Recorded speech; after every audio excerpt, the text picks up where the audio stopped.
Hello everyone, তোমরা কেমন আছো? আশা করি ভালো আছো এবং সুস্থ আছো। আমিও ভালো আছি। নতুন বছরের অনেক অনেক শুভেচ্ছা তোমাদের সবাইকে। তো এখন দেখো আমি আলমারি খুলে বসে আছি, এখান থেকে একটা চুড়িদার বের করে পরে নেব।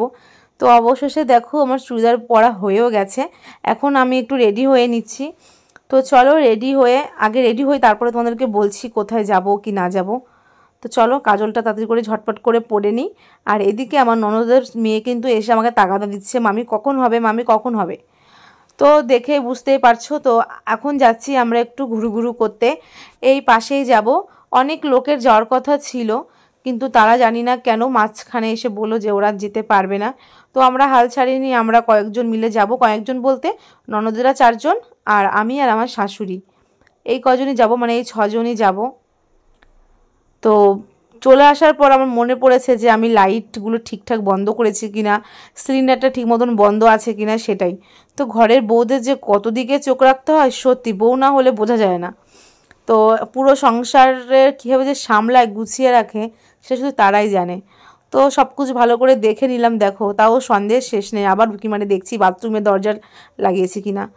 তো যাই হোক, মেইন দরজায় যেহেতু কোনো কাঠের দরজা বা কিছু নেই, শুধু গ্রিল আছে, এখান থেকে বিড়াল টিড়া না ঢুকে যায়, তো যার জন্য অনেকটা সাবধানে রাখতে হয়। তো এই যে বোনের কাছে চাবি দিয়ে দেখো এই যে বেরিয়ে পড়েছি। 32টা সাদা মূল্য তো আগেই বের করে দিয়েছি। তো যাই হোক, বছরের শেষটা তো মোটামুটি ভালোই কাটলো। বছরের শেষ বলবো না, 2024 ভালো মন্দ দিয়ে কেটেছে, আমার সবারই ভালো মন্দ দিয়ে কেটেছে। তো যাই হোক, এখানে একটু ছোট্ট গন্ডগোল হয়েছে কি, এখানে একটা বিপদ হয়েছে। এই যে একটা বয়স্ক মহিলা, সে পারাপার হতে গিয়ে পড়ে গেছে।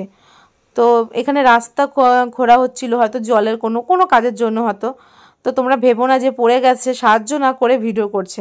আমার ভিডিওটা চালুই ছিল, যার জন্য দেখতে পাচ্ছ ওর পিঠ উঠেছে। তো গাইস, এই যে আমরা বেরিয়ে পড়েছি রাস্তায়, আর আমরা ভেতরের রাস্তা দিয়ে যাচ্ছি হেঁটে হেঁটে।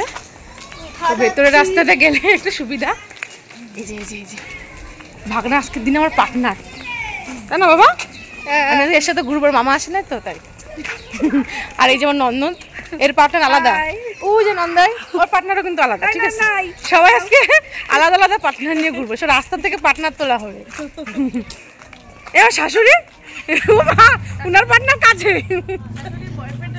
হ্যাঁ একটা না দুইটা। তো গাইজ, আমরা এখনো হেঁটেই যাচ্ছি, আমাদেরকে এখনো হাঁটিয়ে নিয়ে যাওয়া হচ্ছে। বলে এই 5 মিনিট, এই 10 মিনিট, এই 2 মিনিট, এখন বলছে 7 মিনিটের মধ্যেই চলে যাব। তো 7 মিনিট, 2 মিনিট, 5 মিনিট হচ্ছে না, এখন জানি না কত দূর যেতে হবে। উমা, এটা তো মাঠ, পিয়ালি তো মাঠ। আমি তো অনেকদিন পর দেখলাম রে ভাই, অনেকদিন বলতে কি এইরকম মাঠ দেখা হয় না। হয় ফসল ফলে যায় তখন যাই, না হয় কাটা হয়ে যায় তখন যাই। হ্যাঁ, গোবিন্দ সেবাশ্রম, বাবা কি সুন্দর। আমি বলেছিলাম ওকে চলো সাই বাবার মন্দিরটা ঘুরে আসি। হ্যাঁ, স্কন মন্দিরে চলে গেছিলাম, স্কন মন্দিরে সন্ধ্যা আরতি, তারপরে সব হ্যাঁ করেছি। সো গাইস, আমরা অবশেষে চলে এসেছি। 7 মিনিট 5 মিনিট করতে এই যে মন্দিরে দর্শন পেয়ে গেলাম আমরা।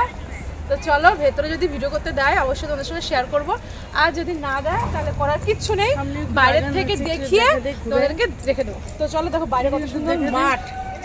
তো আমি যখন গ্রামে যাই তখন থেকে হয় ফসল কেটে ফেলেছে, নাহলে মাঠ পুরো পরিষ্কার। এরকম জিনিসটা অনেকদিন পর দেখলাম, মানে যে এই মন্দিরটা একটু ভালো করে বাইরে থেকে দেখিয়ে দিই।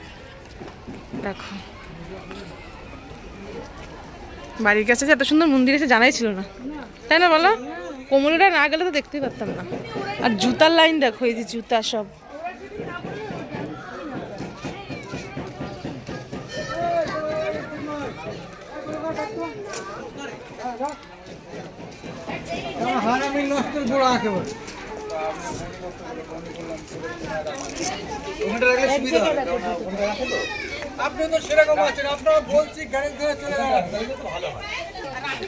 সাইড সিন দেখো কত সুন্দর।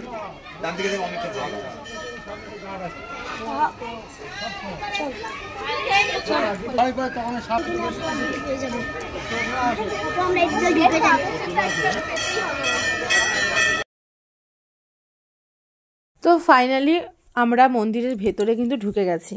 তো দেখো কত সুন্দরভাবে মন্দিরটা তৈরি করা হয়েছে, অনেক যত্ন সহকারে। তো দেখতে পাচ্ছ, আর মন্দিরের ভেতরে একটা জিনিস খুব ভালো লাগলো, এতটা জায়গা আছে, মানে অনেক লোকজন আসা যাওয়া করলে অতটা অসুবিধা হবে না, অনেক সুন্দর জায়গা। আর পরিবেশটা এতটাই পরিষ্কার পরিচ্ছন্ন ছিল। তো এই যে চারিদিকে দেখো সুন্দর গাছপালাও লাগানো আছে, বেশ সুন্দর লাগছে। আমার বেশ সুন্দর লাগছে, যেটা সত্যি কথা বলছি। তো ভেতরে না লাউ গাছ, পুঁইশাক গাছ, এসব গাছও ছিল। তো এখানে তিনটে ঠাকুরের মন্দির মনে হচ্ছে। সামনে দেখা যাচ্ছে ভোলে বাবার মন্দির, আর এই সাইডে প্রথমে ছিল বজরংবলীর মন্দির, আর ওই সাইডের পেছনের গেটে ছিল রাধা গোবিন্দর মন্দির। তো চলো সবার শেষে রাধা গোবিন্দর মন্দিরটা নিয়ে যাচ্ছি। তো প্রথমে আমরা যাচ্ছি ওই যে বজরংবলীর মন্দিরে। তো ওপরে যাচ্ছে, আর ওপরে কিন্তু মনে হয় পুজো করতে বসে পড়েছিল। তো এই যে একটু ঘন্টা বাজিয়ে নিলাম। তো তারপরে যে ভেতরে যাব।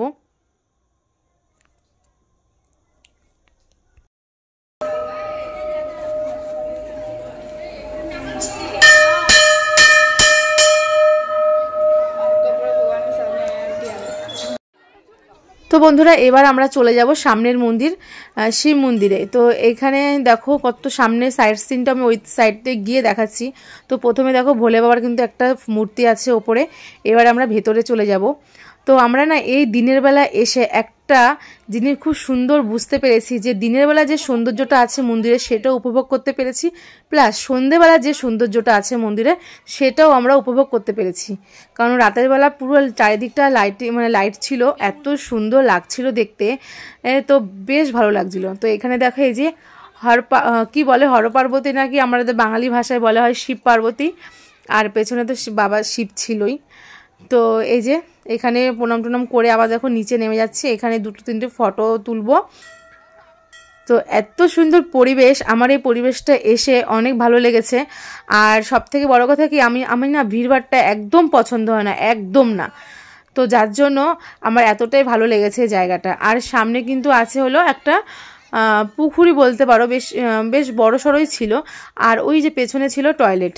দেখো কত সুন্দর পুকুরের ওই সাইডেও রাস্তা ছিল, এটা রোডের পাশে ছিল। আমরা যেহেতু ভেতর রাস্তা দিয়ে এসছি তাই একটু ঘুরে এসছি, কিন্তু সামনেই রোড ছিল কিন্তু, দেখতে পাচ্ছ। এইবার দেখো রাতের বেলা যে জিনিসটা তোমাদেরকে আমি একটু আগে বলেছিলাম, যে রাতে যে সৌন্দর্যটা সেটা উপভোগ করতে পেরেছি। এই যে সন্ধ্যা হয়েছে, সব লাইটগুলো জ্বালিয়ে দিয়েছে, দেখো কি সুন্দর লাগছে দেখতে। তো ফাইনালি চলে আসলাম এই যে রাধা গোবিন্দ মন্দিরে। তো মন্দিরের নাম ছিল কিন্তু রাধা গোবিন্দ সেবাশ্রম। আর আগে যে দুটো মন্দির কিন্তু আমরা দেখলাম, সে ঠাকুর দর্শন করলাম, সেটা ছিল বজরংবলী আর ছিল শিব ঠাকুরের মন্দির।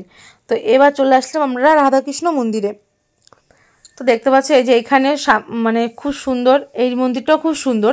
এটা একটু সাইডে, কেন জানি না সাইডে করেছে, এটা মনে হয় আগে ছিল, নতুন করে মনে হয় সামনেরগুলো বানানো হয়েছে। তো যাই হোক, আজকের দিনে তো আমরা এত সুন্দর একটা জায়গায় ঘুরতে এসেছি। তোমরা কে কোথায় ঘুরতে গিয়েছো আজকের এই 1 জানুয়ারিতে, বছরের প্রথম দিন, অবশ্যই কিন্তু কমেন্ট করে জানিও। আর আমাদের এই ভিডিওটা যদি তোমাদের ভালো লেগে থাকে অবশ্যই লাইক কমেন্ট শেয়ার করে দিও। আর যারা ফেসবুক থেকে দেখছো অবশ্যই কিন্তু আমার পেজটা ফলো করে দিও। আর যারা ইউটিউব থেকে দেখছো তারা কিন্তু অবশ্যই আমার চ্যানেলটা সাবস্ক্রাইব করে দিও। তো এখানে দেখো সন্ধ্যা আরতি কিন্তু শুরু হয়ে গেছিলো। তো এখানে এই যে পঞ্চপ্রদীপের সবাই তাপ নিচ্ছিল, তো আমি ওখানে তাপ নিয়ে ঠাকুর প্রণাম করে চলে যাচ্ছি বাড়িতে, কারণ 6টায় বেজে গেছে। 4টের সময় বাড়ি থেকে বেরিয়েছি, কারণ আমাদের আবার হেঁটে যেতে হবে। তো চলো দেখা হচ্ছে আবার অন্য কোনো ভিডিওতে, ততক্ষণ তোমরা ভালো থেকো, সুস্থ থেকো।